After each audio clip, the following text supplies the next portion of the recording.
Welcome back, everybody. Our next guest is Nickolas Wildstar, and he is running for governor here in California. There he is. He's live in our studio today here in the Tower District. We're going to be catching up with you in just a second. Right. But first, I want to play a video that you sent in recently. It was an interview with an independent journalist that you did regarding a arrest for recording in a courtroom. Is that right? Yes, I was arrested for some traffic citations in 2019. Okay. And when I appeared in court, I exercised my right to record our public officials in a public place. So you used your cell phone? Yeah, exactly. I used my cell phone to record my own court case. And the judge told me to put my cell phone away. I refused, let him know I was exercising my constitutional right to, of course, public and fair trial, which I was on, as well as my First Amendment right to freedom of press. So we had this back and forth, and I was thrown out of the courtroom. But then later on, I was charged with contempt of court for disobeying a lawful order, which was the judge telling me to put my cell phone away. So earlier this year, I actually went on trial, which was in Orange County. So I had to go there from here in Fresno. And I was on trial and for a week, Valentine's Day week. And I was found guilty by a jury of 12 unanimously, and was sentenced to 40 hours community service, about $600 in fines, and a year of probation. But it just shows a travesty of our constitutional rights and our law system that's supposed to abide by that. And this is a big reason why you're running for governor. So we're going to catch up with Nickolas on this matter right after this video. Check it out. The Governor Gavin Newsom recall effort says it has collected 2 million signatures this week. With a special election becoming more of a possibility, there are several candidates running for office. I've talked to so many people, and believe it or not, a lot of them were Newsom supporters that were sick of what he was doing, or what he's doing, and signed a petition. Nickolas Wildstar is running as a Republican candidate for the California governorship. Wildstar ran as a Libertarian candidate in 2018 and as an independent candidate in 2014. Even though I'm running as a Republican candidate, I'm promoting the Libertarian Party platform itself. Because I still stand on those principles and think libertarianism could be beneficial to the people of California. But he's not just tackling a political race. Wildstar is also facing legal troubles in Orange County that could send him to prison. If I am penalized at the maximum penalty, it will be 6 years. Wildstar was found guilty of 6 counts of contempt of court for recording his previous court appearances. He believes he did not receive a fair trial. I feel like I'm being prejudiced against because I'm a black man. This happened in Orange County, where the majority of the population is white. He also believes he was not represented properly by the jurors for his case. The jurors, there were no people of color on the jury at all. Wildstar plans to fight the case outside of the Orange County courts. I am planning on, taking this through to an appeal, if not the Supreme Court of California or Supreme Court of the United States, if need be.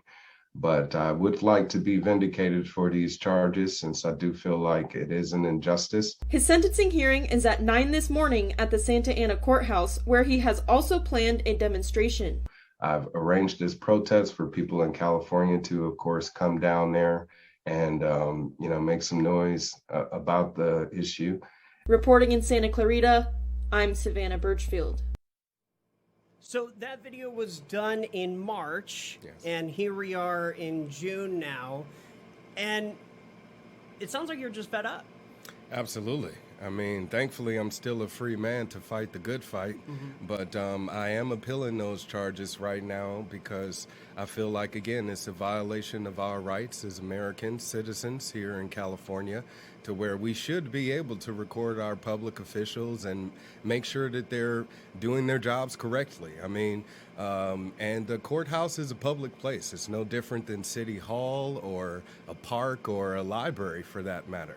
So we, again, as people of the public, should be able to make sure that we're holding our public officials accountable. That's exactly what I was doing, and just again wanted to make sure that everything that was happening was on the record. A lot of people don't know what happens in citation courts actually is off record. So when you go to traffic court, all of that activity is off the record. So you want to, again, make sure that everything is happening accurately and true to form, you know. So I am, again, appealing those charges. Hopefully I'll be able to overturn it so everybody in the state of California can benefit from that and be able to, again, exercise their right to record their public officials. But if not, I definitely will be taking it to the Superior Court of California, if not the Supreme Court of America. No, your shirt says it all. Recall Newsom. Yes, indeed. Liberate California. My instinct on interviewing you is you are a black man, and you're a Republican, and you're running on. It sounds like a campaign of. You don't really do you see race as a problem in the state of California, or do you see other issues like maybe Newsom's handling of the pandemic more important? Absolutely. It's kind of like a mixed bag. Okay. I mean, the reasons why the people of California have call for the removal of Gavin Newsom is because he has failed in his role as governor. I mean, even before the lockdown, he signed AB 5, which prevents people from working as an independent contractor. So, of course, that added to unemployment with the pandemic panic. So now more people are unemployed because of that, and added to the job loss in our state.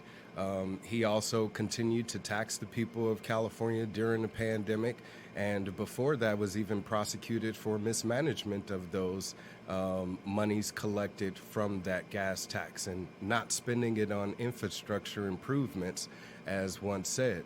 So there were many issues. The people of California were calling for the removal of him. I was one of them. I was out there involved in the recall protests. As well as there you are right there. That's at a recent protest, right? Yeah, that was when Newsom was in Fresno opening up the vaccination center. Okay. And a few other protesters went down there to, again, let him know that we were unhappy with him as governor. So I have been involved in lots of rallies to bring more awareness to the issue. But with me being a black man, I also see some of the issues of racial prejudice through our law system. I've spoken to parents before that have experienced such a thing through our educational system, as well as through our healthcare system. My wife and I, we had our child here in Fresno, our first child, and the United States is #1 when it comes to infant mortality deaths. And black people are a great majority of the victims of that. So, of course, we had our own concerns having our kid in the hospital, and thankfully we were able to have him safely be taken home with us. But we originally wanted to have a home birth, so there were some complications where we ended up having to take him to the hospital, and a lot of parents face that, where they immediately, as soon as they go into the emergency room, are having a cesarean, a C-section done, when they want to do a natural childbirth. But with what's happening right now in our hospitals, we want to make sure that everybody is safe in that environment, including our mothers-to-be, expecting parents, and of course our children, who right now are being experimented on with this mRNA injection being called the COVID-19 vaccination. So you're against the vaccination? I'm against mandatory vaccination. Okay. And what it is with this vaccination in particular, it is a gene editing tool called mRNA. It's a CRISPR. It's a new technology, which is basically, again, a gene editing tool. So they are using this technology to supposedly combat the virus. But even Dr. Fauci himself said that anybody that gets vaccinated still may catch the virus.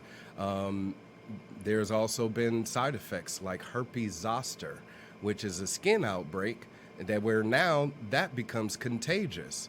So, and now in the state of California, our health department actually just released a notification letting people know that if you are vaccinating your children, it is causing heart palpitations and heart issues. So this isn't being spoken of by our governor. I don't think he's fully making this information aware to the people of California, but more so just promoting that they get vaccinated altogether. And so he's using this as an opportunity to go around, promote himself as a savior of the state, and an opportunity to get reelected. So let's go back to the Trump administration and their take on the vaccine. They were still, his administration still kind of got the vaccine going. So would you say this is both Democrats and Republicans forcing the vaccine on people? And not, do you see what I'm saying? Absolutely. I do think it was a bipartisan effort to lobby on behalf of Big Pharma to promote their vaccination, especially seeing as there were other methods of treatment available that wasn't really spoken of. Trump briefly spoke of hydroxychloroquine, and just recently, actually, a doctor in Israel came out with an inhaler where people can use that as a way to treat coronavirus. But again, this hasn't been spoken about by doctors in America or being promoted as an opportunity for people to treat coronavirus if indeed they are infected with it. And we found out recently that only symptomatic people can spread coronavirus, when this whole time we've been told that even if you don't show symptoms, you may be possibly spreading the virus. So now that that's untrue, these impositions of us having to be forced to wear a mask were unnecessary, as well as the business closures that, California has had thousands of businesses closed due to this lockdown that will never open again. Many of those businesses here in Fresno.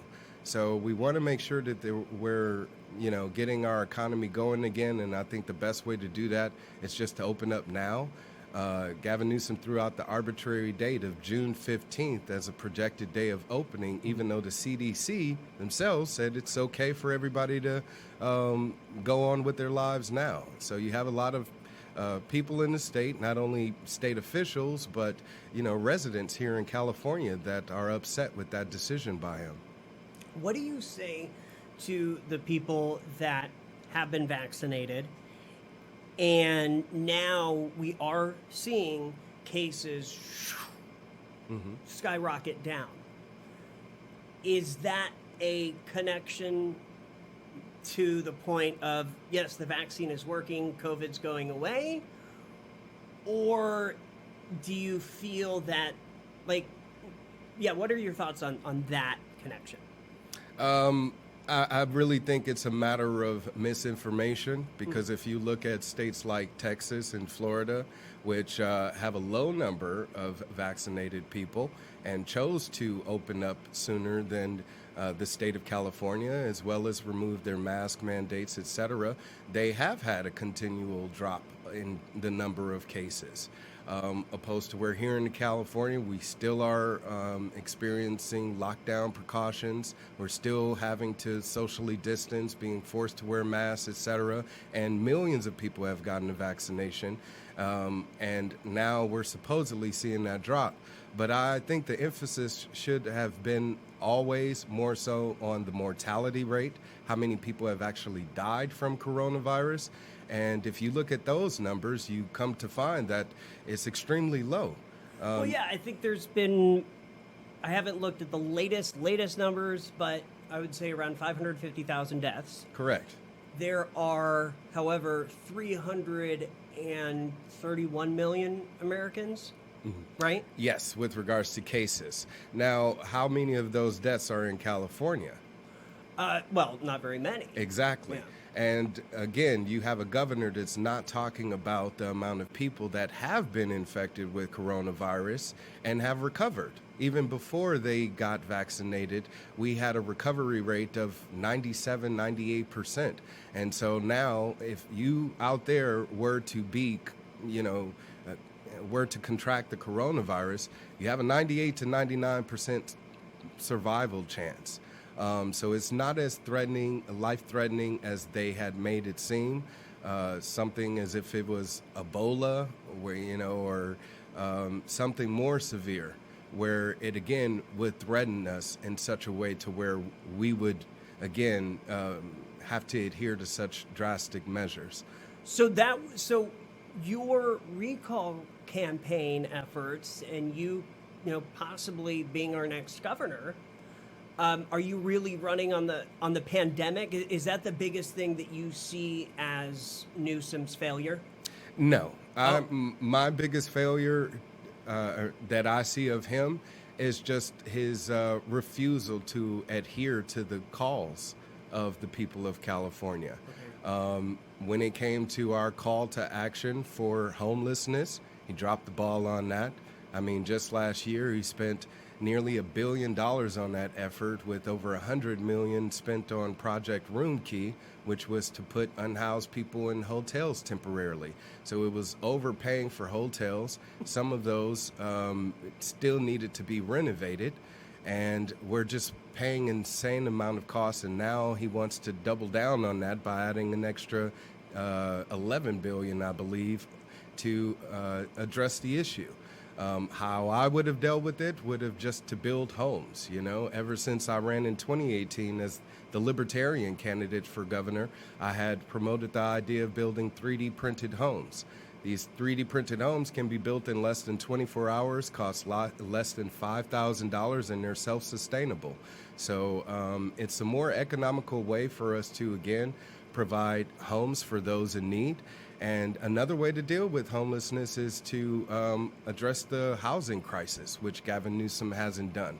I mean, you have the cost to build in the state rising. I mean, lumber is like 3 times as much as it used to be now. So the cost for home builders is extremely expensive. And when you throw in license fees and zoning laws, it just is a deterrent for them altogether. So that's why we've seen lots of industries, people, businesses leave the state of California. I want to bring them back by reversing the trends that Gavin Newsom has started. So I think, of course, when it comes to having the consent of the governed, Gavin Newsom has lost that, and that's why we want to remove him from office. So what's the next steps now in the campaign? Well, in my campaign or with the recall effort? Yeah. With the recall effort, the lieutenant governor now is confirming the amount of signatures. So once they meet the eligible requirement, which is 1.4 million signatures, I believe, then we'll have a special election. We collected over 2 million plus signatures here. There's a wonderful recall team in Fresno made these shirts, so thank you guys.